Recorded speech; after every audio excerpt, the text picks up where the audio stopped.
நோன்பு திறந்தோடனே நல்ல ஜில்லுன்னு ஸ்வீட்டாக பட் ஹெல்த்தியாக குடிக்கணும்னா அப்போ இந்த ரெசிபியை கண்டிப்பாக ட்ரை பண்ணி பாருங்கள்.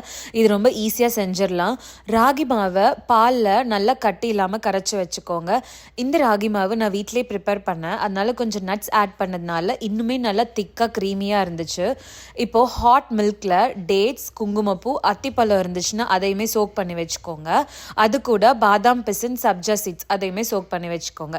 இப்போ நல்லா கரைச்சி வச்சுருக்க ராகி மாவை நம்ம ஹீட் பண்ணிக்கலாம். நல்லா திக்கார வரைக்கும் ஹீட் பண்ணிக்கலாம். இது நீங்கள் இன்னும் கொஞ்சம் எக்ஸ்ட்ரா கூட ஆட் பண்ணிங்கன்னா நீங்கள் ஃப்ரிட்ஜில் கூட ஸ்டோர் பண்ணி வச்சுக்கலாம். இன்னுமே குயிக்காக செஞ்சுக்கலாம். அது கூட ஆறுனதுக்கப்புறமா ஆப்பிளும் பாலும் சேர்த்து நல்லா மிக்சியில் அரைச்சி எடுத்துக்கோங்க. சோக் பண்ண டேட் மிக்ஸையும் நல்லா அரைச்சி எடுத்துக்கோங்க.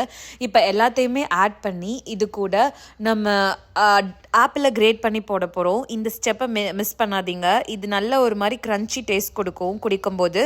இது கூட சோக் பண்ணி இந்த சப்ஜா சீட்ஸ் நல்லா ஐஸ் போட்டு நல்லா இந்த மாதிரி லிக்விட் ஆகிற வரைக்கும் இந்த கன்சிஸ்டன்சியில் வச்சுக்கோங்க. இதில் ஸ்வீட்னஸே வெறும் ஆப்பிளும் டேட்ஸ் மட்டும்தான். அதனால குழந்தைகளுக்குமே இது ரொம்ப ஹெல்த்தியாக நல்ல ஆப்ஷன். குழந்தைகளுக்குமே ரொம்ப பிடிக்கும். இது ரொம்ப ஃபில்லிங்காக இருக்கும். கண்டிப்பாக ட்ரை பண்ணி பார்த்துட்டு எப்படி இருந்துச்சுன்னு கமெண்ட்டில் சொல்லுங்கள்.